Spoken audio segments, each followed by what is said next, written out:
একজন মহামানবের আবির্ভাব ঘটালেন, যার আগমনে ধন্য হয়ে গেল গোটা সমাজ, গোটা জাতি। আধারের যুগকে নিধন করে যে প্রিয় মহামানব সোনালী একটি যুগ আমাদেরকে উপহার দিলেন, আপনার আমার সকলের প্রিয় নবী, মাথার মুকুট নয়নের মণি, কলিজার টুকরা নবী, আকায়ে নামদার তাজদারে মদিনা, সরদার আলম নবী জনাবে মুহাম্মদ রাসূলুল্লাহ, কলিজার থেকে পড়ি সাল্লাল্লাহু আলাইহি ওয়াসাল্লাম। তিনি এসেছিলেন এমনই এক জাহেলি সমাজে, যে সমাজের মানুষগুলো এত নিকৃষ্ট, বেহায়া, বেলাজা, বেশরম, লাত মানাত উজ্জা হুগল মূর্তির পূজা করে, চন্দ্র সূর্য পাহাড় পর্বতের পূজা করে নিজেদের ঈমান আমলকে সব নষ্ট করে ফেলেছিল, বিলীন করে ফেলেছিল। এ জাহেলি সমাজের রূপকে পরিবর্তন করার জন্য আল্লাহ পাক রব্বুল আলামিন আখির জামানার পয়গম্বরকে দুনিয়াতে পাঠালেন। নবী আমার দুনিয়াতে আগমন করে দেখলেন এ সমাজের মানুষগুলো এত নিকৃষ্ট, বেহায়া, বেলাজা, বেশরম। মা তার সন্তানের পরিচয় দেয় না, সন্তান পিতা মাতার খেদমত করে না, ইতাআত করে না। একজন মা তার পেটের খাদ্য নিবারণের জন্য বড় বড় কাফের মুশরিকদের সঙ্গে জিনা ব্যভিচারে লিপ্ত হয়, যে অবৈধ সন্তান পয়দা করে, এগুলোকে আবার বাজারে গোলাম হিসেবে বিক্রি করে দিয়ে নিজেদের পেটের খাদ্য নিবারণ করত।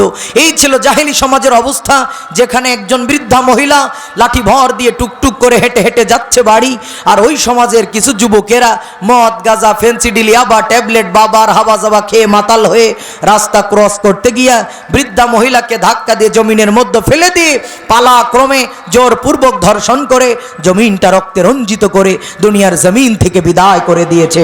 আহারে, এই দৃশ্যগুলো যখন পয়গম্বরে আরবি নিজের চোখে দেখেছেন, সাথে সাথে সিজদায় অবনত হলেন, ও মালিক, এই দৃশ্যগুলো আর চোখে দেখা যায় না, মেনে নেওয়া যায় না, সহ্য করা যায় না।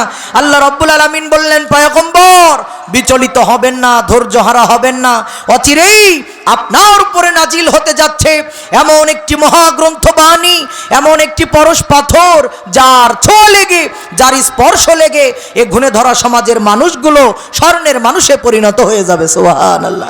আল্লাহ তাআলা লৌহে মাহফুজ থেকে সংরক্ষিত 30টি পারা কোরআন নামক একটি ক্যাটালগ, একটি গাইড বুক, একটি গাইডলাইন, একটি সংবিধান আল্লাহ তাআলা আসমান থেকে জিবরিল আমিনের মাধ্যমে বিশ্ব নবীর কাছে পাঠালেন। নবী আমার কোরআনে কারীমের আয়াতগুলো শুনে শুনে নিজের হৃদয় পটে গেঁথে নিতেন, সাহাবা ইকরামের কাছে বর্ণনা করতেন। যখন যে আয়াত নাজিল হতো, যখন যেই সূরাটি নাজিল হতো, আল্লাহর নবী সাথে সাথে সাহাবীদের কাছে বলতেন, সাহাবা ইকরাম মুখস্থ করে রাখত। যারা লিখতে পারতেন, চামড়ার উপরে, পাতার উপরে, হাড্ডির উপরে, পাথরের উপরে খোদাই করে করে কোরআনে কারীমের ছিন্ন বিচ্ছিন্ন আয়াতগুলো তারা লিপিবদ্ধ করে রাখত। এভাবে কোরআনে কারীমের দাওয়াত দিয়ে সুন্দর একটা স্টেট কায়েম করে, কোরআনের রাজ প্রতিষ্ঠা করে, কালেমার পতাকা উড্ডীন করে সুন্দর একটা সুদিন এনে রাহমাতুল লিল আলামিন দুনিয়ার জমিন থেকে বিদায় নিলেন। যখন ইসলামের এই ঝান্ডাকে উঁচু করে ধরলেন আল্লাহর নবীর প্রিয় সাহাবীরা, তখন নবীজির ইন্তেকালের পরে এ ঝান্ডাকে উঁচু করে ধরেছেন আল্লাহর নবীর কলিজার টুকরা প্রিয় সাহাবী, আশারায়ে মুবাশশারা যাদেরকে বলা হয় জান্নাতের টিকিট প্রাপ্ত, ওপেন টিকিট প্রাপ্ত 10 জন সাহাবীদের মধ্যে অন্যতম হলেন হযরত আবু বকর, হযরত ওমর রাদিয়াল্লাহু তাআলা আনহু। নবীজির ইন্তেকালের পরে নবী তার নিজের মেয়েকে পাশে রাখেন নাই, যে বিবির ঘরে ইন্তেকাল করেছেন সেই বিবিকে নবীজি পাশে রাখলেন না, আপনজন কাউকে নবী পাশে রাখলেন না। 2 জন প্রিয় সাহাবীকে নবীজি তার রওজাতে জায়গা করে দিয়েছেন আল্লাহ তাআলা। নবীজির দুনিয়ার সফরের সঙ্গী, নবীজির আত্মীয়র সুবাদে 2 জনই শ্বশুর হতেন। আবার হযরত আবু বকর রাদিয়াল্লাহু তাআলা আনহু তো বাল্যকালের বন্ধু, 2 জনই সফরের সঙ্গী। হযরত ওমর, হযরত আবু বকর 2 জনই নবীজির প্রিয় সাহাবী, জান্নাতের ওপেন টিকিট প্রাপ্ত সাহাবী, আবার জান্নাতেরও মেহমান। সুবহানাল্লাহ। নবী এই 2 প্রিয় সাহাবীকে নিয়ে মদিনার রওজাতে শুয়ে আছেন। ওগো আমার প্রিয় ভাইয়েরা, আল্লাহ তাআলা এই ঝান্ডাকে তাদের হাতে তুলে দিলেন। হযরত আবু বকর সিদ্দিক রাদিয়াল্লাহু তাআলা আনহু তিনি 2 বছর খেলাফতের দায়িত্ব পালন করে দুনিয়া থেকে বিদায় নিয়েছেন। আবার এই আসনে আবার আসীম হয়েছেন, খেলাফতের দায়িত্ব নিয়েছেন হযরত ওমর ইবনুল খাত্তাব রাদিয়াল্লাহু তাআলা আনহু। বাংলাদেশের মতো ছোট্ট একটি ভূখণ্ড নয়, অর্ধজাহান শাসন করেছেন যিনি, আমিরুল মুমিনিন খলিফাতুল মুসলিমিন হযরত ওমর রাদিয়াল্লাহু তাআলা আনহু, তিনি 2 বছর খেলাফতের দায়িত্ব পালন করলেন। তৎকালীন সময়ের ক্ষমতা লোভীরা নামাজরত অবস্থায় বল্লমের আঘাতে নাড়ি ভুড়ি বের করে শাহাদাতের পিয়ালা পান করিয়ে তাকে দুনিয়া থেকে বিদায় করে দিলেন। ইসলামের ইসলামের বাতি কি চিরদিনের জন্য নিভে গেল? এ ঝান্ডাকে আবার উঁচু করে ধরলেন ইসলামের তৃতীয় খলিফা যুনুরাইন হযরত উসমান গনি রাদিয়াল্লাহু তাআলা আনহু। তার শাসনামলে তিনি দেখলেন অনেক যুদ্ধের ময়দানে কোরআনের হাফেজগণ শাহাদাত বরণ করতে শুরু করেছে। এভাবে যদি আল্লাহর কোরআন একদিন বিলুপ্ত হয়ে যেতে পারে, যদি এভাবে শহীদগণ যাদের ভিতরে আল্লাহর কোরআন রয়েছে, যাদের সিনায়, এরা যদি শহীদ হয়ে যায়, মারা যায়, কোরআন তো এক জায়গায় সংরক্ষিত থাকবে না। তিনি একটা দল, একটা টিম, একটা কমিটি গঠন করে আল্লাহর কোরআনের ছিন্ন বিচ্ছিন্ন আয়াতগুলো এক জায়গায় আনলেন। নিজের হাতে চামড়ার উপরে সূরা ফাতিহা থেকে নাস পর্যন্ত 114খানা সূরা তিনি ধারাবাহিকভাবে সাজালেন, লিপিবদ্ধ করলেন, একটা বই আকৃতিতে তিনি তৈরি করলেন। এ কোরআনে কারীম আমরা এখন যারা দেখে দেখে পড়তে পারি, এ কোরআনে কারীম আমরা যারা পড়ি, মুখস্থ করেছি, দেখে দেখে পড়তে পারি বানান করে করে। এখন তো কোরআন আমাদের জন্য পড়ার জন্য কত সহজভাবে সহজ করে দেওয়া হয়েছে। তৎকালীন সময়ে কোরআন নাজিল হয়েছে যখন, আল্লাহ তাআলা শুধুমাত্র অক্ষরগুলো নাজিল করেছিলেন, তখন কোরআনে কোনো জের জবর পেশ, সুকুন তাসদিদ, নুক্তার কোনো ব্যবহার ছিল না। হযরত উসমান গনি রাদিয়াল্লাহু তাআলা আনহুর শাসনামলে বাগদাদের গভর্নর হাজ্জাজ বিন ইউসুফ তিনি দেখলেন আরবের মানুষের জন্মগত ভাষা আরবি, তারা দেখে দেখে কোরআন পড়তে পারে, বুঝতে পারে, কিন্তু অন্য ভাষাভাষীর মানুষ যারা কোরআন দেখে দেখে পড়তে পারবে না তারা। এই জন্য কোরআনে কারিমে জের জবর পেশ লাগিয়ে দিলেন, একটা ব্যাকরণ আবিষ্কার করলেন। মনে রাখবেন, পৃথিবীতে যত ভাষা আবিষ্কার হয়েছে, সমস্ত ভাষার যে ব্যাকরণ, এই ব্যাকরণ আবিষ্কার হয়েছে আল্লাহর কোরআন থেকে। সুবহানাল্লাহ। ছোটবেলায় আমরা ব্যাকরণ পড়েছি, যে পুস্তক পাঠ করিলে বাংলা ভাষা শুদ্ধ রূপে লিখিতে পড়িতে বলিতে পারা যায় তাকে বাংলা ব্যাকরণ বলে। যে পুস্তক পাঠ করিলে ইংরেজি ভাষা শুদ্ধ রূপে লিখতে পড়তে বলতে পারা যায় তাকে ইংরেজি ব্যাকরণ বলে। আমরা ব্যাকরণ শিখেছি, এই ব্যাকরণগুলোর আবিষ্কার হলো আল্লাহর কোরআন। সুবহানাল্লাহ জোরে বলেন। উসমান গনি রাদিয়াল্লাহু তাআলা আনহু কোরআন এক জায়গায় আনলেন, জের জবর পেশ লাগানো হলো, আকার ওকার রস্যিকারের ব্যবহার আসলো। অর্থাৎ বার উপরে যদি জবর হয়, কি হয়? বা জবর বা, অর্থাৎ জবরে আকার উচ্চারণ হয়, বা নিচে যদি জের দিয়ে দেওয়া হয় তাহলে কি উচ্চারণ হয়? বাজের বি, রস্যিকারের উচ্চারণ হয়। বার উপরে যদি পেশ দেওয়া হয় তাহলে কি উচ্চারণ হয়? বা পেশ বু, অর্থাৎ বা বি বু। এই যে আকার ওকার রস্যিকার, আমরা ছোটবেলায় পড়েছিলাম বাংলায়, আতে আকার, রস্যাইতে রস্যিকার, রস্যুতে রস্যুকার, দীর্ঘতে দীর্ঘকার। এই ভাষার আবিষ্কার হয়েছে আল্লাহর কোরআন থেকে। সুবহানাল্লাহ। সর্বপ্রথম এই জের জবর পেশ, আকার ওকার রস্যিকারের ব্যবহার আসলো। এবার কোরআন দেখে দেখে পড়তে একটু সহজ হলো, কিন্তু কোরআনের ভিতরে একটা পেশ, অর্থাৎ কোরআনে কারীম কোনো নুক্তা ছাড়া শুধুমাত্র অক্ষরগুলো আল্লাহ তাআলা নাজিল করেছেন, কোনো নুক্তার ব্যবহার ছিল না। তিনটা অক্ষর একই রকম দেখা যায়, বা তা সা একই রকম, জিম হা খ একই রকম দেখা যায়, দাল জাল একই রকম, রজা সিন শিন সদ্দত তজ, এই অক্ষরগুলো জোড়ায় জোড়ায় একই রকম, কোনো নুক্তা ছিল না। আলী রাদিয়াল্লাহু তাআলা আনহুর শাসনামলে এসে নুক্তার ব্যবহার আনা হলো। বান নিচে এক নুক্তা, তার উপরে দুই নুক্তা, সার উপরে তিন নুক্তা, জিমের পেটে এক নুক্তা, খর উপরে এক নুক্তা। এই নুক্তাগুলোর ব্যবহার যখন আসলো, আমরা এই কোরআন কপি হতে হতে হতে হতে ১৫০০ বছর পরে এসে আমরা কোরআন পেয়েছি, আমাদের জন্য পড়ার জন্য আরো সহজ হয়ে গিয়েছে। সুবহানাল্লাহ। দরদি ভাইয়েরা আমার, একান্ত আপনজনেরা, আমরা কোরআন পেয়েছি। আল্লাহর নবী কোরআন রেখে গেছেন সাহাবা ইকরামদের কাছে, তারা এই ঝান্ডাকে উঁচু করে ধরেছেন। সেখান থেকে কোরআন কপি হতে হতে হতে হতে আজকে আমাদের সিনার ভিতরে আল্লাহর কোরআন। আজকে আমাদের মসজিদে, মাদ্রাসায়, মুসলমানদের ঘরে ঘরে আল্লাহর কোরআন আছে না নাই? আজকের এই চমৎকার রজনীতে আমরা যে বইটির আলোকে কথা শুনবো, বইটির নাম কি? কোরআন। আল্লাহ তাআলা অন্যান্য নবীদের কাছে পাঠিয়েছেন কিতাব, আল্লাহ তাআলার কিতাব। কিন্তু কেমন একজন মহামানব আমরা পেলাম, যার কাছে আল্লাহ তাআলা পাঠালেন কালামুল্লাহ। আওয়াজ করে বলেন না সুবহানাল্লাহ। দরদি ভাইয়েরা, এ কোরআন শুধু মুসলমানদের জন্য আল্লাহ তাআলা পাঠান নাই। আল্লাহ বলেন ইন হুয়া ইল্লা যিকরুল লিল আলামিন, এ কালাম সমগ্র বিশ্ব জাতির হেদায়েতের জন্য, কল্যাণের জন্য আমি আল্লাহ তাআলা নাজিল করলাম। প্রাণের ভাইয়েরা আমার, এ কোরআনে কারীম আল্লাহ তাআলা নাজিল করেছেন, আল্লাহ নবীকে জানিয়ে দিয়েছেন, নবী গো, কোরআনে কারীম দিয়ে ঝাড়ফুঁক দিলে মানুষের ঘাড়ের জিনভূত আর থাকে না। কোরআন দিয়ে তাবিজ দিলে লাউ গাছের উই পোকা নষ্ট হয়, কোরআন দিয়ে তাবিজ দিলে নারিকেল গাছের নারিকেল বাদুড়ি আর খাইতে পারে না। কোরআন দিয়ে ঝাড়ফুঁক দিলে মানুষের রোগ ভালো হয়। কিন্তু এই জন্য আমি আল্লাহ তাআলা কোরআনে কারীম নাজিল করি নাই, কোরআন পাঠিয়েছি লিতাহকুমা বাইনান নাস, জমিনের ভিতরে ন্যায় বিচার প্রতিষ্ঠা করার জন্য। সুবহানাল্লাহ। আল্লাহ পাক রব্বুল আলামিন আসমান থেকে সর্বশ্রেষ্ঠ দামি কিতাব বিশ্ব নবীর কাছে পাঠালেন, রহমাতুল লিল আলামিন সাহাবায়ে কেরামের কাছে এ কোরআনে কারীমের দাওয়াত দিলেন। যখন সবাই এই কোরআনের কথাগুলো মেনে নিতে পারে নাই, তখন বড় বড় কাফের মুশরিকেরা ডাক দিয়ে বলে, ওগো মুহাম্মদ বিন আব্দুল্লাহ, তুমি তো আমাদের মতোই একজন মানুষ, আল্লাহ তাআলা তোমার প্রতি ওহী নাজিল করেছে, তোমার উপরে ওহী এসেছে, তুমি পয়গম্বর হয়েছো, কেন আল্লাহ তাআলা কি আমাদেরকে পছন্দ করে না? আমাদের মধ্য থেকে কি কাউকে নবী বানাইতে পারে নাই? তোমারই আল্লাহ মনোনীত করলো। আল্লাহ নবী বললেন, ও আমার জাতির লোকেরা, গোত্রের লোকেরা, আমি তোমাদের জন্য একজন বিশ্বস্ত পয়গম্বর হয়ে তোমাদের মাঝে কালেমার দাওয়াত নিয়ে এসেছি। তোমরা এই দাওয়াতকে গ্রহণ করো, এক আল্লাহর প্রতি ঈমান আনো, তাওহীদের প্রতি বিশ্বাস করো। তাওহীদের প্রতি বিশ্বাস করে ঈমান আনবা যখন, আল্লাহ তাআলা তোমাদের পূর্বের জীবনের সমস্ত গুনাহগুলো মাফ করে নিষ্পাপ বানিয়ে জান্নাতের মেহমান বানিয়ে দেবে তখন। তো জাতির লোকেরা এ কথা কেউ কেউ বিশ্বাস করলো, কেউ বিশ্বাস করলো না।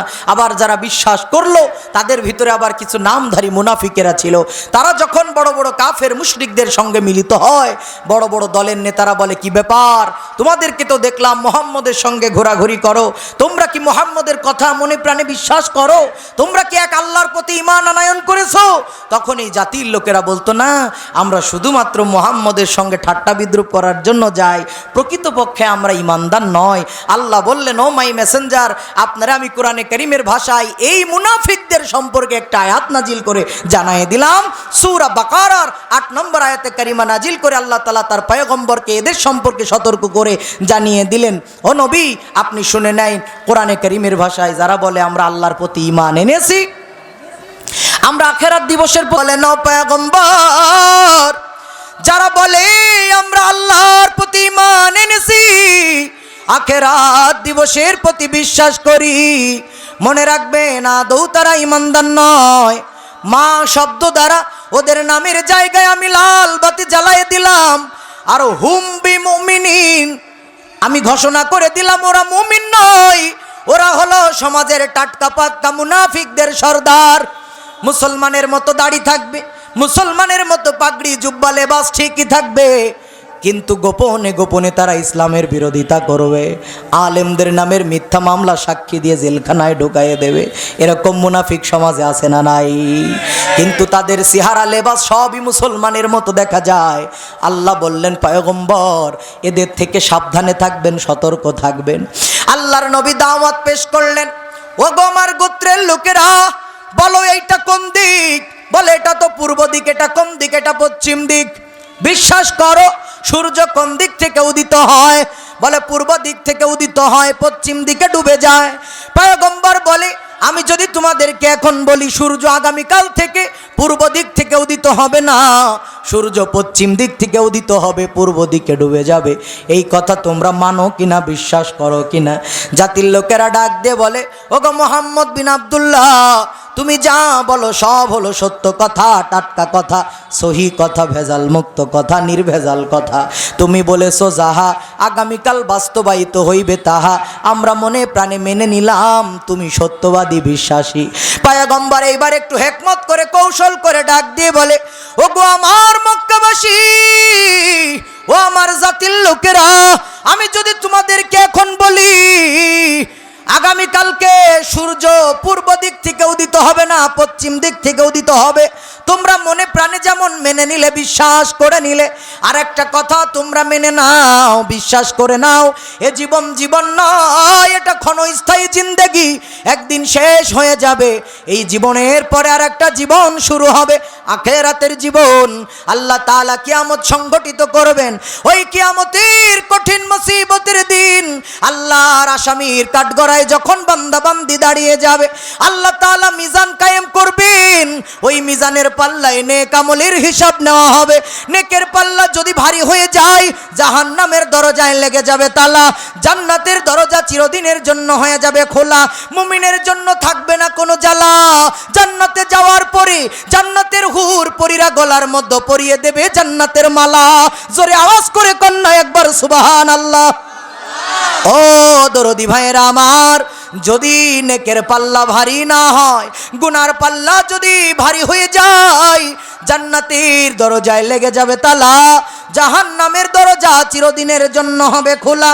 কিয়ামতের দিন বেঁধে যাবে বড় জ্বালা, সুপারিশ করার জন্য থাকবে না কোনো মামু আর খালা। জাহান্নামের ফেরেশতারা জাহান্নামের মধ্য নিয়া পিটায়া পিটায়া বানায়ে ফেলবে কালা। এই কথার উপরে তোমরা ঈমান এনে নাও, আমি আল্লাহর পয়গম্বর, তোমরা মনে প্রাণে বিশ্বাস করে নাও। এই দাওয়াত দিতে যখন পয়গম্বর শুরু করেছেন, মক্কার কাফেরেরা আল্লাহর নবীর বিরুদ্ধে একটা অবৈধ ট্রাইব্যুনাল গঠন করেছে। মোহাম্মদ যেভাবে ইসলামের দাওয়াত দেয়, কালেমার দাওয়াত দেয়, একদিন আমাদের বাপদাদার ধর্ম বিলুপ্ত হয়ে যাবে। মোহাম্মদকে দেশ ছাড়া করে দাও, নাগরিকত্ব বাতিল করে দাও, মোহাম্মদকে বাইরের দেশে পাঠিয়ে দাও। একজন ডাক দিয়ে বলে, না, মোহাম্মদকে বাইরের দেশে পাঠিয়ে দিবা যখন, সে ওই দেশের মানুষদেরকে কালেমা পড়িয়ে মুসলমান বানাবে, তখন তার নিজের একটা দল ভারী হয়ে যাবে। একদিন আমাদের উপরে সৈন্যবাহিনী নিয়ে আক্রমণ করবে, আমাদের ক্ষমতায় আর থাকা হবে না। এই জন্য মুহাম্মদরে বাইরের দেশে পাঠানো যাবে না। তাহলে কি করা যায়? মুহাম্মদ কালেমার দাওয়াত দেওয়া যদি বন্ধ না করে, তাকে জেলখানার মধ্যে ভরে দাও। একজন বলে, না, জেলখানায় ভরা যাবে না, জেলখানায় তো কোনো ভালো মানুষ থাকে না, যারা অন্যায় করে জেলখানায় যায়। মুহাম্মদ এমন এক আদর্শওয়ালা পয়গম্বর, জেলখানার মধ্যে যাবে যখন, ওই জেলখানার কয়েদিরা মুহাম্মদের আদর্শে আদর্শবান হয়ে কালেমা পড়ে মুসলমান হয়ে যাবে তখন। সুবহানাল্লাহ। কি করা যায়? মুহাম্মদকে বাইরের দেশে পাঠানো যাবে না, জেলেও ভরা যাবে না। চূড়ান্ত সিদ্ধান্ত হলো মুহাম্মদকে চিরদিনের জন্য দুনিয়া থেকে বিদায় করে দাও। নাউজুবিল্লাহ জোরে বল। শেষ পর্যন্ত এই কালেমার দাওয়াত দিতে গিয়া রহমাতুল্লিল আলামিন নিজের জন্মভূমিতে থাকতে পারেন নাই। রাতের আধারে প্রিয় সাহাবী আবু বকরের হাতটি ধরে নবী মদিনাতে চলে আসলেন হিজরত করে। মদিনাতে আসার পর নবীজির শান্তির জীবন, সুখের জীবন, কিন্তু আল্লাহ তাআলা এই সুখের জীবনে আল্লাহ নবীকে প্রেসিডেন্টের আসনে বসালেন আর নবীকে আদেশ করলেন, ও পয়গম্বর, লিতাহকুমা বাইনান নাস, ন্যায় বিচার জমিনের মধ্যে এবার আপনি প্রতিষ্ঠা করবেন। সুবহানাল্লাহ। দরিদ ভাইয়েরা, একান্ত আপনজনেরা, সেই পয়গম্বরের রেখে যাওয়া আল্লাহর কোরআন এবং রসুলের সুন্নাহ আদর্শের কথাগুলো শোনার জন্য মাগরিবের পর থেকে আপনারা চাতক পাখির মতো বসে আছেন, ছুটে এসেছেন দূর দারান্ত থেকে। কপাল পোড়া হতভাগা তারা দাওয়াত পাওয়ার পরেও এই ময়দানে এখনো পর্যন্ত আসতে পারে নাই যারা। দেখবেন কোরআনের কাছে সকলের আসার ভাগ্য হয় না। আল্লাহ তাআলা যাদেরকে কবুল করেছেন, ভালোবেসেছেন, মহব্বত করেছেন, আপনারা উলামা ইকরামের জবান থেকে কোরআন হাদিসের মধু মিশ্রিত কথাগুলো শ্রবণ করার জন্য পাগলের মতো, চাতক পাখির মতো বসে আছেন।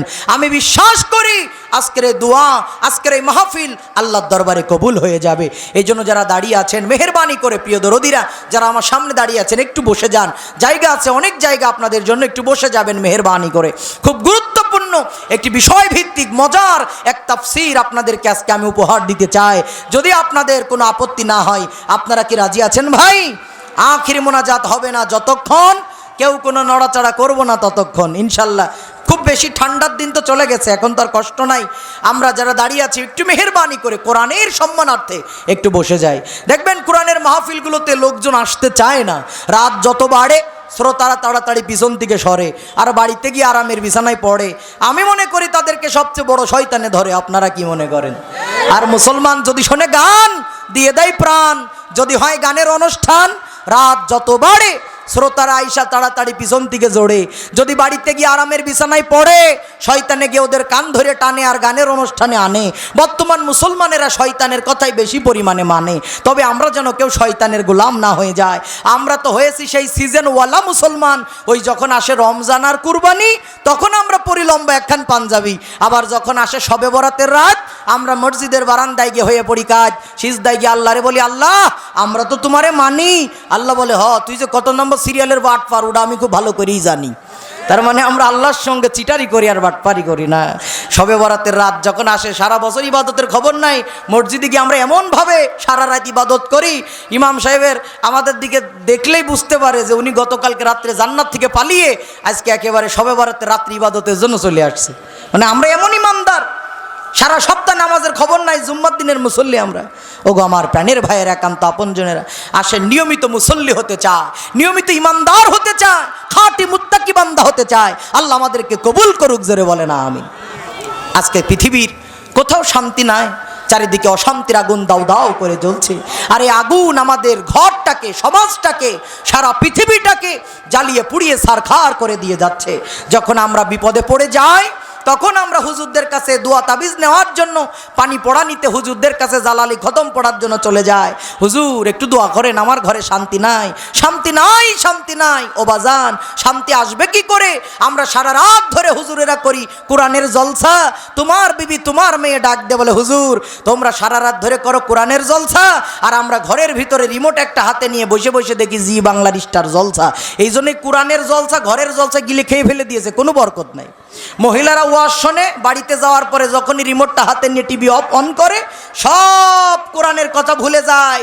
আর টেলিভিশনের ভিতরে কি শিক্ষা দিল, এই সমস্ত শিক্ষাগুলো তারা গ্রহণ করে। সংসারে শান্তি নাই। ও বাজান, আপনি প্রতি বছর মক্কা মদিনার মেহমান, আপনার ছেলেটা নামাজ পড়ে না, কোনোদিন আদেশ করলেন না। বিবি বেপর্দায় চলে, কোনোদিন নামাজের পর্দার আদেশ করলেন না। মেয়েটা সকালে রাস্তায় বের হয়ে যায় বেপর্দায়, কোনোদিন আদেশ করেন নাই। এখন বিপদে পড়ে গেছেন, হুজুরদের কাছ থেকে পানি পড়া নিতে যান। ও বাজান, ও দোয়া তাবিজ পানি পড়ায় কাজ হবে না ততদিন, ঘরের ভিতরে আল্লাহর কোরআন প্রতিষ্ঠা করবেন না যতদিন। আমি উদাহরণ দিয়ে প্রায় সময় বলে থাকি, একজন মুদি দোকানদার, এই দোকানদারের একজন কর্মচারী দোকানে কাজ করে। এই দোকানদারের এই কর্মচারীর নাম হলো ইসলাম। জোরে বলেন, নামটা কি?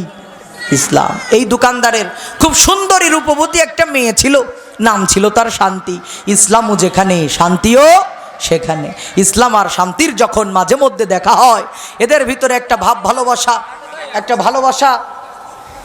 একটা সম্পর্ক তৈরি হলো। যখন মালিক গোপন সূত্রে জানতে পারে, তখন আমার দোকানের সাধারণ কর্মচারী ইসলাম আমার মেয়ে শান্তির সাথে গোপনে প্রেম ভালোবাসা করে। এটা জানার পরে ইসলামকে ডাক দিয়ে বলো, গো ইসলাম, এত বড় স্পর্ধা তোমার, সাধারণ কর্মচারী হয়ে মালিকের মেয়ের সাথে প্রেম ভালোবাসা করো।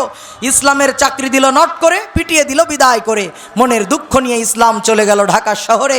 রাতের আধারে চিন্তা করে, ও দোকানদার, তুমি আমাকে পিটিয়ে দিলে বিদায় করে, তোমার মেয়ে শান্তিকে ঘর ছাড়া করবো আমি 2 মিনিটের ভেতরে। রাতের আধারে শান্তিকে টেলিফোন দিয়ে বলে, হ্যালো শান্তি, তুমি কোথায়? শান্তি বলে, আমি তো বাসায়। বলে, বাসায় থেকে কাম নাই, তাড়াতাড়ি ঢাকা শহরে আসো, তোমাকে নিয়ে আমি সুখের ঘর বাঁধতে চাই। ইসলামের ডাকে সাড়া দিয়ে শান্তি গেছে বিদায় হয়ে। এদিকে মালিক সারাটা দিন দোকানদারি করে রাত্রবেলায় বাড়িতে গিয়ে দেখে ঘরের আসবাবপত্র, বিছানাপত্র, জাগার জিনিস জায়গায় আছে, শুধুমাত্র শান্তি নাই। আওয়াজ দিয়ে বলেন, কি নাই? শান্তি নাই। সকালবেলা দোকান খুলে মালিক মাথায় হাত দিয়ে কান্দে আর বলে, হায় হায়, আমার কপাল পড়ছে, শান্তি নাই, শান্তি নাই। ক্রেতারা জিজ্ঞাসা করে, ও দোকানদার, তোমার কি কেউ মারা গেল নাকি? সকালবেলা শান্তি নাই, শান্তি নাই বলে কান্না করো কেন, জানতে চায়। দোকানদার ডাক দিয়ে বলে, ও ক্রেতা ভাই, আমার তো কেউ মারা যায় নাই। রাতের আধারে দোকান বন্ধ করে বাড়িতে গেলাম যখন, ঘরের দরজা খুলে দেখি তখন ঘরের সব কিছু ঠিক আছে, জাগার জিনিস জায়গায় আছে, শুধু আমার একমাত্র মেয়ে শান্তি ঘরে নাই। কোথায় গেল গো, তোমাদের কাছে আমি জানতে চাই। ক্রেতারা ডাক দে বলে, দোকানদার, তোমার মেয়ে শান্তিকে খোঁজার আগে তুমি বলো, তোমার দোকানে একজন কর্মচারী কাজ করতো, তার নাম ছিল ইসলাম, বলো ইসলাম গেল কোথায়? দোকানদার বলে, তাকে তো গতকালকে পিটিয়ে দিয়েছি বিদায়। ক্রেতারা ডাক দে বলে, দোকানদার, এই জন্যই তো তুমি বোকা, তোমার ইমানের খাতায় লাগছে পোকা, আর তোমার মেয়ে শান্তি তোমাকে দিয়েছে ধোকা। তুমি দোকানের আয় ব্যয়ের হিসাব ভালো বোঝো, তেল লিটারে কতটুক কম দিলে তোমার লাভ বেশি হবে। সাউল বছর মক্কা মদিনার মেহমান, বড় আল্লাহওয়ালা মানুষ। ফজরের আজান হয় যখন, ঠান্ডা পানি দিয়ে ওযু করে মসজিদে নামাজের জন্য চলে যাও, তখন পাশের ঘরে ছেলেটা ঘুমায়। কোনদিন নামাজের জন্য ডাকলা না বাবারে, তাড়াতাড়ি চল, আজান হয়েছে, নামাজে যাই। কোনদিন ছেলেরে নামাজের জন্য আদেশ করো নাই। বিবিটা আরামের বিছানায় ঘুমায়, কোনদিন বিবিরে বলো নাই, বিবি তাড়াতাড়ি ঘুম থেকে উঠো, নামাজ আদায় করো, ঘরে কোরআনের তেলাওয়াত দাওয়াত করো। এই দাওয়াত কোনোদিন তোমার বিবিরে তুমি দাও নাই। মেয়েটা সকালবেলা বেপরদায় রাস্তায় বের হয়ে যায়, সকালবেলা কলেজে বেপরদায় চলে যায়। কোনোদিন মেয়েরে বলো নাই মাগো বুরকা পরে পর্দা করে কলেজে যাও, রাস্তায় বের হও। কোনোদিন মেয়েটারে আদেশ করো নাই। এখন তোমার মেয়ে অন্য এক যুবকের সাথে জোহান পার্কে টাঙ্কি মারে, তোমার ছেলে অন্য এক মেয়ের হাত ধরে অন্য আর এক তামান্না পার্কে যে টাঙ্কি মারে। তোমার বিবি পাশের বাড়ির ড্রাইভারের সঙ্গে পরকিয়া করে। তোমার ঘরে এখন অশান্তির আগুন দাউ দাউ করে জ্বলে। এই অশান্তির আগুন নিভানোর জন্য দোয়া তাবিজ নেওয়ার জন্য হুজুরদের কাছে যাও। এই দোয়া তাবিজে কাজ হবে না ততদিন নিজে আল্লাহর কোরআন ঘরের মধ্যে প্রতিষ্ঠা করবা না যতদিন। এই জন্য আল্লাহর কোরআন আগে ঘরের মধ্যে প্রতিষ্ঠা করে দেন, ঘরের অশান্তি দূর হবে, সমাজের অশান্তি দূর হবে, রাষ্ট্রের অশান্তি, সারা পৃথিবী থেকে অশান্তি বিদায় নেবে, আল্লাহর পক্ষ থেকে রহমত আর শান্তি বর্ষণ হবে। দরদি ভাইয়েরা আমার, একান্ত আপনজনেরা, এবার আমি আমার মূল আলোচনা বক্তব্য শুরু করতে চাই, যদি আপনাদের অনুমতি পাই। আপনারা কি রাজি আছেন ভাই? কষ্ট হচ্ছে না তো? আমার কথা কি বোঝা যায়? আমি বাইরের দেশ থেকে রিফিউজি হয়ে দেশে ওয়াজ করতে আসি নাই। আমি আপনাদের সন্তান, একই ভাষাভাষীর মানুষ, আমরা ঝিনাইদার মানুষ। আমরা গর্ব করে বলি যে আমরা ঝিনাইদার মানুষ। সব থেকে স্পষ্ট ভাষায়, বইয়ের ভাষায় আমরা কথা বলি, শুদ্ধ ভাষায়। পৃথিবীর যেখানেই যায় আমাদের ভাষা সবাই বুঝে। বাংলাদেশের সব জেলার মানুষ আমাদের ভাষা বোঝে, কিন্তু আমরা চট্টগ্রাম, নোয়াখালী, আমরা সিলেটে গেলে এদের ভাষা বুঝতে আমাদের কষ্ট হলেও আমাদের ভাষা সবাই বোঝে কি বোঝে না? বাংলাদেশের ম্যাপ অনুযায়ী এভরি 5 কিলোমিটার্স, ম্যাপ অনুযায়ী 5 কিলোমিটার দূরত্ব হলেই ভাষার কিন্তু একটা চেঞ্জ হয়, একটা পরিবর্তন হয়। আমি সব থেকে কথা বলে মজা পাই নিজ জন্মভূমিতে, কারণ আমরা একই ভাষাভাষীর মানুষ। আমরা যখন ঝিনাইদহ পার হয়ে কুষ্টিয়া চলে যাই তখন দেখবেন ভাষার একটু পরিবর্তন হয়ে যায়। আবার যখন কুষ্টিয়া পার হয়ে, লালন সেতু পার হয়ে আমরা পাবনা, সিরাজগঞ্জে যাই তখন ভাষার আরেকটু পরিবর্তন এসে যায়। আলু, খালু, গেলু, মালু শব্দের শেষে একটু লুলু শব্দ চলে আসে। কি করছু, যাবু নিয়ে, এরকম একটু টান আসে। আলহামদুলিল্লাহ, এটা শুনতেও বড় মজা লাগে, ভালো লাগে। আবার যখন যমুনা সেতু পার হয়ে এলেঙ্গা, কালীহাতি, মধুপুর, ঘাটা, ইলবন পার হয়ে মুক্তাগাছা, ময়মনসিংহ যখন আমরা যাই তখন আবার বলে আই সুন, খাই সুন, গেতে শুন গে। এই চুন চান একটা শব্দ ওদের ভাষার ভিতরে পাওয়া যায়, এটা শুনতেও বড় মজা লাগে, আঞ্চলিক ভাষা। কিন্তু দরদি ভাইয়েরা, বাংলাদেশে আমরা প্রত্যেকটা জেলার মানুষ পানিকে বলি পানি। সেই পানি নোয়াখালীর লোক কি বলে? মানে সব জেলার পানি নোয়াখালীতে গিয়ে হানি হয়ে যায়, পকে ওরা হ বানিয়ে ফেলে। আমাদের ঝিনাইদার একজন লোক বেড়াইতে গেছে নোয়াখালীতে, এক মুদি দোকানদারের কাছে গিয়ে বলে, ভাই তুমি আমাকে 2 কেজি হেহে দাও। বলে, ভাই রে, বাপদাদা 14 গোষ্ঠী দোকানদারি করে, এই হেহে নাম তো জীবনে কোনোদিন শুনি নাই। বলে, এই মিয়া, আমার বাড়ি ঝিনাইদহ, এই জন্য আমাকে বোকা ভাবো, আর তোমার বাড়ি নোয়াখালী বলে নিজেকে কি চালাক মনে করো? আমি দেখছি তোমার দোকানে হেহে আছে, তাড়াতাড়ি 2 কেজি মাপো আর আমার ব্যাগে ঢোকাও। দোকানদার বলে, ভাই রে, তোর হাতে ধরি, পায়ে ধরি, দোয়া চাই, মাপ চাই, আমার দোকানে কোনো হেহে নাই। বলে, ভাই তুমি কি জিনিস রে হেহে বলতেছো, এটা আমার একটু বুঝাই বলো তো ভাই। বলে, ভাই আমি ঝিনাইদার মানুষ, পানিকে আমরা পানি বলি, সেই পানি তোমরা নোয়াখালীর লোক কি বলো? কয় হানি। হেই মিয়া, আমাদের ঝিনাইদার পানি যদি নোয়াখালীতে এসে হানি হয়, তাইলে আমাদের ঝিনাইদহের পেঁপে নোয়াখালীতে তো হেহে হওয়ার কথা। আমি তো ওই হিসেব করে বলছি, ভাষার পার্থক্য আছে না নাই? তা আমরা তো একই ভাষাভাষীর মানুষ, কথা বুঝতে তো কষ্ট হচ্ছে না। যদি কষ্ট না হয় তাহলে আমাকে একটু সহযোগিতা করবেন। যেহেতু আমি ছোট মানুষ, আপনাদের সন্তানের বয়সী, আমার অনেক উস্তাদ যারা এখানে আছেন, উস্তাদ সমতুল্য ব্যক্তিত্ব, তারা বসা, তাদের সামনে কথা বলা এটা অনেক হৃদয়, মানে ভিতরে অনেক ভয় ভয় কাজ করতেছে যে কি দেখি বলি না বলি। যেহেতু আমাদের বড় হুজুর এসে বসেছেন পাশে, একটু ভয় কাজ করছে। তারপর আপনারা যদি একটু আওয়াজ দেন, আল্লাহ তাআলা আমার ভিতর থেকে দামি কিছু কথা আপনাদেরকে উপহার দেবে ইনশাআল্লাহ। এই জন্য আপনারা যেহেতু আমার উস্তাদের আসনে বসিয়েছেন, আপনারা ছাত্র হয়ে যেহেতু আজকে বসেছেনই, মজার একটা আলোচনা আপনাদের উপহার দেব। ওয়াজ শুধু শুনেছেন, আজকে যে ওয়াজ শুনবেন বাড়িতে গিয়ে অল্প একটু আমল করবেন, আল্লাহ তাআলা জান্নাতের মেহমান বানিয়ে দেবে। সুবহানাল্লাহ। শুরুতেই আপনাদেরকে একটা হাদিয়া দিয়ে রাখি, আপনাদের একটা সুসংবাদ দিয়ে রাখি। ইসলামের পৃথিবীর ইতিহাসে কোন নবী রাসূলদের জানাজায় আল্লাহ তাআলা আসমান থেকে ফেরেশতা পাঠান নাই, কিন্তু একজন সাহাবী ইন্তেকাল করলেন, ওই সাহাবীর জানাজার নামাজে আল্লাহ তাআলা আসমান থেকে 1,40,000 ফেরেশতা পাঠালেন। সুবহানাল্লাহ। কি এমন দামি আমল করার কারণে, সেই সাহাবীর নাম কি এবং কোন জায়গায় এই ঘটনা সংঘটিত হলো, কি আমলের বিনিময়ে আল্লাহ তাআলা এত দামি বানালেন, এই কথাটা আমি শেষে বলবো। ধৈর্য আর সবুরের সাথে বসতে হবে। পিশাব পায়খানা যদি চাপে প্রয়োজনে জায়গায় মেরে দেবেন, প্রয়োজনে বাড়িতে গোসল করে ঘুমাবেন, তা উঠাউটির কোনো সুযোগ নাই। যতক্ষণ কথা বলবো ধৈর্য সবুরের সাথে, আল্লাহ কথা বলার শোনার তৌফিক দিক, জোরে বলে না আমিন। কোরআনে কারীমের 114খানা সূরা, সিরিয়াল মোতাবেক 112 নম্বর সূরা, খুব ছোট্ট একটি সূরা। এই সূরাটি জানি না, পারি না, পড়তে পারি না এমন মুসল্লি আমার মনে হয় বাংলাদেশে নাই। এখানে যারা বসে আছেন সূরাতুল ইখলাস পারি না, জানি না এমন কি কেউ আছি? সবাই পারি। অনেকে আবার ইখলাস নাম শুনলে বুঝতে নাও পারি, কিন্তু কুলহু সূরা বললে সবাই বুঝি। কথা বলেন। যদি বলি সূরা ফাতিহা, ফাতিহা অনেকেই বুঝি না, কিন্তু যদি বলি আলহামদুলিল্লাহ সূরা, তখন বলো আলহামদুলিল্লাহ, এইটা তো পারি।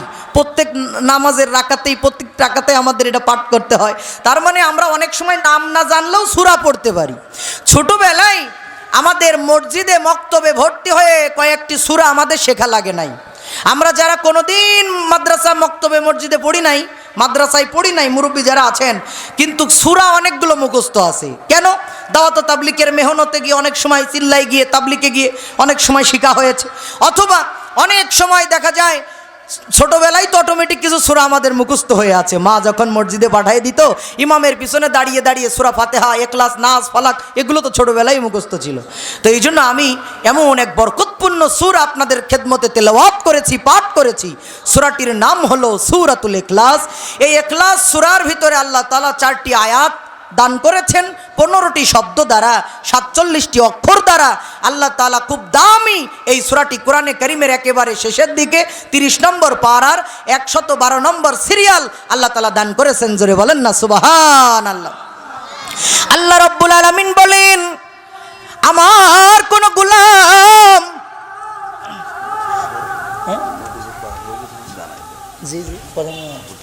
আমাদের আজকের মাহফিলের যিনি প্রধান আকর্ষণ, প্রধান বক্তা, তিনিও আসতেছেন, আমাদের খুব কাছাকাছি চলে এসেছেন। জ্ঞানগর্ব কথা বলে আপনাদের হৃদয় প্রশান্তিতে ভরে দেবে। তার আগে আমি কিছুক্ষণ আপনাদেরকে জমায়ে দিব। তবে যে কথাটি আমি শুরু করেছি, যে আলোচনা, আমাকে একটু সময় দিবেন, আমি জায়গা মতো যেতে চাই। আমার দিকে তাকান প্রিয় ভাইয়েরা। আল্লাহ রাব্বুল আলামিন বলেন, আমার কোন গোলাম যদি কোরআনে কারীমের একটি হুরুফ জবানের মধ্যে উচ্চারণ করার জন্য চেষ্টা করে, ফিকির করে, আমি আল্লাহ তাআলা সাথে সাথে ওই বান্দা বান্দির আমল নামায় 10টা করে নেকি লিখে দিই। সুবহানাল্লাহ। শুধু তাই নয়, ওই বান্দা বান্দির জীবনের গুনাহ থেকে 10টি করে গুনাহ আমি আল্লাহ তাআলা মোচন করে দিই। রব্বুল আলামিন সূরাতুল ইখলাস নাজিল করেছেন। আগে আমরা সূরা ইখলাসের শানে নাজুল শুনবো, তাহলে আমাদের জন্য আরো বোঝা সহজ হয়ে যাবে। আল্লাহ রাব্বুল আলামিন তার পয়গম্বরকে আদেশ করলেন, নবী গো, আপনি তাওহীদের দাওয়াত দেন আপনার জাতির লোকদের কাছে। নবী যখন এক আল্লাহর প্রতি ঈমান আনার জন্য দাওয়াত দিলেন, মক্কার লোকেরা প্রশ্ন করতে শুরু করলো, গো মুহাম্মদ বিন আব্দুল্লাহ, বলো বলো তোমার আল্লাহ দেখতে কেমন? তিনি কিসের তৈরি? পাথরের তৈরি, হীরা জহরত মণিমুক্তা দ্বারা তৈরি, নাকি স্বর্ণরৌপ্য দ্বারা তৈরি? তোমার আল্লাহর পরিচয় আমাদেরকে দাও। এই কথার জবাবে আল্লাহ তাআলা ডাক দিয়ে বলে, জিবরিল আমিন, আর করো না দেরি, চলে যাও তাড়াতাড়ি আমার বন্ধুর কাছে ওহী নিয়ে যাও। সূরাতুল ইখলাস আল্লাহ তাআলা নাজিল করে দিলেন, আর পয়গম্বরকে আদেশ করলেন, থেকে প্রতিনিধি আসছে, 2 মিনিট কথা বলে চলে যাবেন। মাইক আছে না?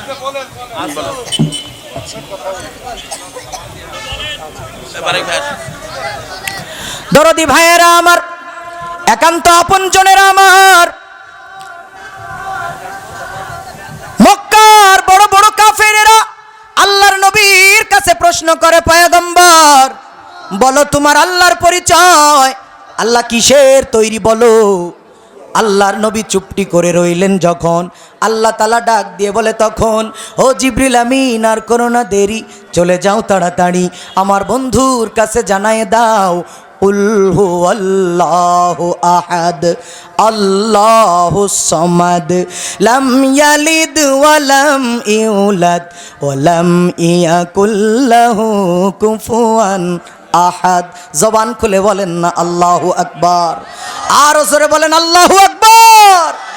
অন্য এক বর্ণনায় এসেছে মক্কার কাফেররা পয়গম্বরকে বললেন, নবী গো, ওগো মুহাম্মদ বিন আব্দুল্লাহ, বলো তোমার আল্লাহর সৃষ্টিকর্তাকে, তোমার আল্লাহরে কে বানাইছে, তারে কে বানাইছে, তারে আবার কে বানাইছে? তোমার যেমন একটা জন্মের নসদ আছে, তোমার নাম মোহাম্মদ, তোমার বাবার নাম আব্দুল্লাহ, তার বাবার নাম আব্দুল মুত্তালিব, তার বাবার নাম হাশিম, ধারাবাহিকভাবে পয়গম্বর ইব্রাহিম নবী পর্যন্ত তোমার জন্মের যেমন একটা নসদ আছে, জন্ম বৃত্তান্ত আছে। বলো তোমার আল্লাহর বাবার নাম কি, তার দাদার নাম কি, তার দাদার নাম কি? এখন আপনারা বলেন, আমরা যদি বলা শুরু করি আল্লাহরে বানাইছে আর একজন, তারে বানাইছে আর একজন, কিয়ামত পর্যন্ত যদি বলা হয় শেষ হবে না? কি বলা শেষ হবে না? আল্লাহ তাআলা এই প্রশ্নের জবাবে ওই মক্কার কাফেরেরা প্রশ্ন করলো, ও মুহাম্মদ বলো তোমার আল্লাহরে কে বানাইছে, তার বাবার নাম কি, তার দাদার নাম কি? এই প্রশ্নের জবাবে আল্লাহ তাআলা জানায় দিলেন, লাম ইয়ালিদ ওয়া লাম ইউলাদ। একদিন সময় দাও। দেন দেন ওই 5 মিনিট কথা বলে চলে যাবে। সম্মানিত উপস্থিতি, আমাদের আজকের এই মাহফিলের প্রধান অতিথি ছিলেন আমাদের সম্মানিত মেয়র মহোদয় এবং আমাদের এমপি মহোদয়। ওনাদের প্রতিনিধিরা আমাদের মাঝে আসছেন, ওনারা চলে যাবেন, এই জন্য সাক্ষাৎ করতে আসতে একটা কথা বলে উনি চলে যাবেন আর কি। এই জন্য আপনাদের একটু ব্যাঘাত করছে আর কি। ওনারা মেহমান আজকের প্রধান, এই জন্য ওনাদের পক্ষ থেকে আবু যর গিফারির নামটা মুখস্থ করে রেখেছে তারা। আবু যরকে ডেকে বলে, আবু যর রে, কি এমন আমল তুমি করো যে আমলের বিনিময় আল্লাহ তাআলা আসমানের সকল ফেরেশতাদের কাছে তোমার নামটা পৌঁছিয়ে দিয়েছে, ফেরেশতারা তোমার নাম মুখস্থ করে রেখেছে, কি এমন আমল তুমি করো? আবু যর গিফারি বলে, ইয়া রাসূলুল্লাহ, ইয়া হাবিবাল্লাহ, ছোট্ট মানুষ আমি, তেমন কোনো আমল আমি করতে পারি না, তবে হুজুর আমি প্রতিদিন রাত্রে ঘুমানোর আগে সূরাতুল ইখলাস কমপক্ষে 3 বার তেলাওয়াত করি, কয়েকবার পাঠ করে ঘুমিয়ে যায়, এই জন্য আল্লাহ তাআলা বোধহয় ফেরেশতাদের কাছে আমার নামটা পৌঁছায় দেয়। নবী ডাক দিয়ে বললেন, ও আবু যর গিফারি, তুমি এই আমলটা ছেড়ে দিও না, এই আমলটা তুমি করতেই থাকো, করতেই থাকো। এই আমলের বিনিময় আল্লাহ তাআলা তোমাকে জান্নাতের উচ্চ মাকাম দান করে দিবেন। এই সূরাটির আল্লাহ তাআলা নামকরণ করলেন ইখলাস। মজার ব্যাপার হলো, কোরআনে কারিমে যতগুলো সূরা আল্লাহ নাজিল করেছেন, এক একটি নামকরণ করেছেন মানুষের নামে, নবী রাসূলের নামে, জায়গার নামে, পশু পাখির নামে আল্লাহ তাআলা সূরা নাজিল করেছেন। এই সূরাতুল ইখলাস নাজিল করেছেন, এই ইখলাস নামকরণ করেছেন, তার একটা বিশেষ কারণ আছে। কারণ হলো, এই ইখলাস শব্দের অর্থ হলো বিশ্বাস করা। কেমন বিশ্বাস? আসমান এবং জমিনের মাঝে দূরত্ব যতখানি, অন্তরে বিশ্বাস স্থাপন করতে হবে ততখানি। কিন্তু এই সূরার নাম শুধু ইখলাসই নয়, আল্লাহ তাআলা এই সূরার আরো কয়েকটি মজার মজার নাম আল্লাহ তাআলা এই সূরায় দান করেছেন, নাজিল করেছেন। এই সূরাটির কয়েকটি নামকরণ করা হয়েছে, মোট 4টি নাম পাওয়া গেছে। একটা হলো ইখলাস। ইখলাস তো আমরা জানি যেটা সরাসরি নাজিল হয়েছে। আমরা যদি কোরআনে কারীমের শেষের সূরাগুলোর দিকে যদি একটু দেখি, কুল আউযু বিরাব্বিন নাস, নাস শব্দটি সূরার ভিতরে আছে। সূরাটির নাম কি বলেন? কথা বলেন। কুল আউযু বিরাব্বিল ফালাক, সূরার নাম কি? ফালাক। এই যে যতগুলো সূরা আল্লাহ তাআলা নাজিল করেছেন, এই নামকরণগুলো বিভিন্ন সূরার এক একটা আয়াত থেকে বিশেষ করে নামকরণ করেছেন। কিন্তু সূরা ইখলাস আল্লাহ নাজিল করেছেন, কিন্তু ইখলাস নামটি সূরার ভিতরে নাই। যেমন সূরাতুল ফাতিহা, ফাতিহার অনেকগুলো নাম রয়েছে, কিন্তু ফাতিহা শব্দটি সূরার মধ্যে নাই, নামকরণ করা হয়েছে ফাতিহা। এই শুধু কোরআনের 2টি সূরার নাম একের অধিক করা হয়েছে, আর অন্যান্য যে সূরাগুলো একটি মাত্র নাম রয়েছে। আমরা আজকে পড়েছি সূরা ইখলাস, নাম হলো মোট 4টা। ইখলাস এই সূরার আরেকটি নাম হলো তাওহীদ। আওয়াজ করে বলেন আল্লাহু আকবার। তাওহীদ হচ্ছে একত্ববাদী খোদার পরিচয়, আল্লাহর পরিচয়, তাওহীদের প্রতি বান্দাবান্দি ঈমান আনবে, বিশ্বাস করবে অন্তরে এক আল্লাহর প্রতি যেন সহজে বান্দাবান্দি ঈমান আনতে পারে, এই জন্য নামকরণ করা হলো তাওহীদ। আবার এই তাওহীদের বিপরীত শব্দের নাম হলো শিরিক। জোরে বলেন কি নাম? শিরিক কি জিনিস আমরা জানিও না, বুঝিও না অনেকে যে শিরিক কাকে বলা হয়। মনে রাখবেন, আল্লাহ ব্যতীত অন্য কাউকে অংশীদার করা, আল্লাহর সঙ্গে অন্য কাউকে অংশীদার সাব্যস্ত করা, মিলিয়ে ফেলাকেই শিরিক বলা হয়। যেমন ফেরাউন বলল ফাহাশারা ফানাদা ফাকালা আনা রাব্বুকুমুল আলা, ও জাতির লোকেরা আমি তোমাদের বড় রব, বড় খোদা। ফেরাউন জানতো যে আমি 2 নম্বর, আমার সৃষ্টিকর্তা যিনি এক আল্লাহ পাক রব্বুল আলামিন তিনি। কিন্তু ক্ষমতার দাপটে, বাদশাহীর দাপটে নিজেকে খোদা দাবি করেছে যখন, চিরস্থায়ী জাহান্নামী হয়ে গিয়েছে তখন। নমরুদ, হামান, কামান, আবু জহেল যুগে যুগে এসেছে যারা আল্লাহর সঙ্গে অন্য কাউকে মিলিয়ে ফেলার কারণে, নিজেদেরকে রব দাবি করার কারণে শিরিকি করেছে তারা। আর তাদেরকে মনে প্রাণে মেনে নিয়েছে যারা, জাহান্নামের খাতায় নামটা আল্লাহ তাআলা লিখে দিয়েছে তাদের। কথা বলেন ঠিক কি না? এটাই হলো শিরিক, অর্থাৎ আল্লাহ তাআলার সঙ্গে অন্য কাউকে মিলিয়ে ফেলা, সাব্যস্ত করা। কিন্তু আমরা জানি না কত গুনাহ আমরা করি, শিরিকের গুনাহ করি। আল্লাহ তাআলা বলেন এই শিরিকের গুনাহ হলো এমন এক মারাত্মক গুনাহ, কিয়ামতের ময়দানের দিন যেদিন কায়েম হয়ে যাবে, আল্লাহর গোলামেরা আল্লাহর আসামির কাঠগড়ায় দাঁড়িয়ে থাকবে, পাহাড় সমপরিমাণ গুনাহ নিয়ে আল্লাহর কাঠগড়ায় যখন দাঁড়িয়ে থাকবে, আল্লাহ রব্বুল আলামিন বলেন আমি পাহাড় সমপরিমাণ দয়া আর ক্ষমা নিয়া আমার বান্দা বান্দির শিওরে হাজির হয়ে যাও গুনাহ মাফ করার জন্য। যদি দেখি তার আমলের ভিতরে যার্রা পরিমাণ শিরিকের গন্ধ পাওয়া যায়, শিরিকের গুনাহ পাওয়া যায়, ওই বান্দা বান্দির গলার মধ্যে জাহান্নামের শিকল লেগে যাবে, জান্নাতের দরজায় চিরদিনের জন্য তালা পড়ে যাবে। ও দরদি ভাই, শিরিকের গুনাহ হলো এমন, কোনো কাচের বাক্সর ভিতরে যদি একটু মিষ্টি মিঠাই রাখা হয়, দেখবেন ওই পিপিলিকা ঢুকে, পিঁপড়া ঢুকে, মিষ্টিগুলো যেমন কুরে কুরে খেয়ে ফেলে দেয়, মিষ্টিগুলো যেমন পিঁপড়ায় কুরে কুরে খেয়ে ফেলে দেয়, শিরিক যারা করতে থাকে, শিরিকের গুনাহ যারা নিয়মিত করতে থাকে, তাদের অন্তরগুলো কুরে কুরে খেয়ে ফেলে দেয়। তখন ওই অন্তরের ভিতরে আল্লাহর প্রেম, ভালোবাসা, মহব্বত আর থাকে না। তখন ওই দিলের ভিতরে দুনিয়ার মায়া ঢুকে যায়, দুনিয়ার মহব্বত ঢুকে যায়, দুনিয়ার সম্পদের মায়া ঢুকে যায়, বাবার প্রেম আর ভালোবাসা ঢুকে যায়, পীরের মহব্বত ঢোকে, নেতার মহব্বত ঢোকে, আল্লাহর প্রেম ভালোবাসা তখন আর অন্তরের মধ্যে থাকে না। তখন দেখবেন তারা বাবার নামের গান গায়, আল্লাহকে আর ভালো লাগে না, তখন তারা আল্লাহর আসনে নিজেদের বাবাকে বসায়, মাইকের মধ্যে সুন্দর করে বাসের উপরে মাইক লাগায়, ওরস শরীফ হয়, বাবার দরবারে যায় আর সুন্দর করে শিরিকি গান গায়, জীবন মরণ নাও বাসাইলাম বাবা তোর না মে আমারে লইয়া যাও গো মদিনার পানে। এরম বসান দেয় কি দেয় না? আল্লাহ তাআলা বললেন ও বান্দা, তোমারে আমি শিখাইলাম কুল ইন্না সলাতি ওয়া নুসুকি ওয়া মাহইয়ায়া ওয়া মামাতি লিল্লাহি রাব্বিল আলামিন। তোমার জবান দিয়ে সাক্ষ্য দাও, আমার নামাজ, রোজা, হজ, যাকাত, কুরবানি, আমার জীবন মরণের একমাত্র মালিক হলেন আল্লাহ পাক রব্বুল আলামিন। জীবন মরণের মালিক আল্লাহ, আল্লাহ শিখাইলেন। আর আমরা সাক্ষ্য দিলাম কি? জীবন মরণ নাও ভাসাইলাম বাবা তোর নামে, বাবার নামে আজকে আমরা নাও ভাসাই। আবার বাংলাদেশের মুসলমান যারা এত কপাল পোড়া হতভাগা, তারা আল্লাহ জ্ঞান দিয়েছে, আকল দিয়েছে, বুদ্ধি দিয়েছে, বাবা চিনতেও ভুল করি, এমন এমন বাবার দরবারে আমরা যাই, শিরিকে কাজে লিপ্ত হয়, বাবার দরবারে গিয়ে আবার সুন্দর করে বাবার নামের গান গায়, নতুন ঈদের চাঁদ উঠেছে দেখবি যদি আয় সব হুজুরের দাড়ি আছে, আমার মাঝে ভার মুখে দাড়ি নাই, ওরে সব নবীদের টুপি ছিল, আমার কাজা বাবার টুপি নাই। বাবা এই আষাঢ় মাসের ব্যাং ডাকার মতো হাক্কুর হুক্কুর করে জিকির কোন নবী রাসূল করছেন? কোন আলেম উলামা করছেন?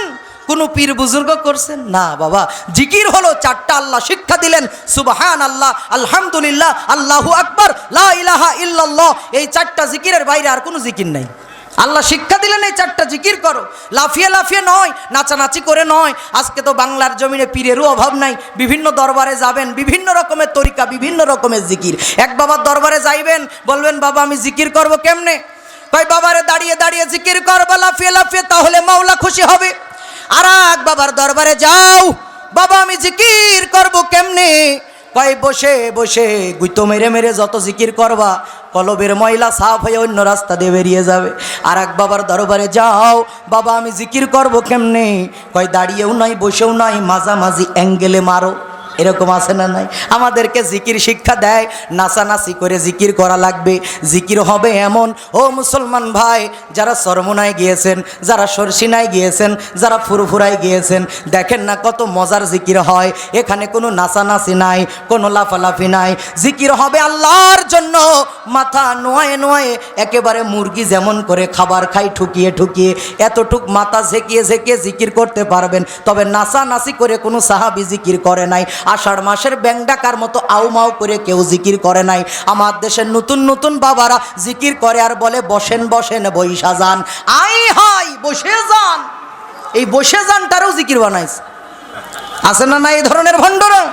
মদিনার ওই বিষায়া মাইদি ওয়ো জালালি মোরে, মদিনার ওই বিষায়া মাই দোয় মাশাল্লাহ। আই হাই, এই আই হাই এটারও জিকির বানাইছে। এগুলো শুনতে তো মজা লাগে, কান সুখ হয়, তৃপ্তি লাগে। এই জন্য মানুষ দলে দলে ওই দরবারে ছুটে, মনে করে এরাই মনে হয় হক আর সব বাতিল। ওগো আমার প্রাণের ভাইয়েরা, আল্লাহ বিবেক দিয়েছে, জ্ঞান দিয়েছে, কোনটা হক আর বাতিল আমরা এখনো চিনতে পারি নাই। প্রিয় ভাইয়েরা আসেন, জিকির হবে আল্লাহর নামে। আল্লাহ তাআলা আমাদেরকে শিখালেন 4টি জিকির, সুবহান আল্লাহ, আলহামদুলিল্লাহ, লা ইলাহা ইল্লাল্লাহ, আল্লাহু আকবার। এই 4টি জিকির আমরা করব। আল্লাহ তাআলা আমাদেরকে জিকির করার সঠিকভাবে তৌফিক দান করুক, বলেন আল্লাহুম্মা আমিন। দরদি ভাইয়েরা আমার, আমার দেশে কিছু পীর আছে, কিছু মাজার আছে, যারা ভণ্ড, তাদের বিরুদ্ধে আমাদের বলতেই হয়। ওই চট্টগ্রামে মঈনুদ্দিন মাঝভান্ডারী নামে মিডিয়ার ভিতরে আমরা মাঝে মাঝে দেখি, ও সুন্দর করে তার মুরিদদেরকে শিখায়, আমার মরণকালে ঢোলবাসি বাজাইও তরিকার ভাইও, আমার মউতকালে ঢোলবাসি বাজাইও, কালেমা কলাম ভাই কোনো কিছু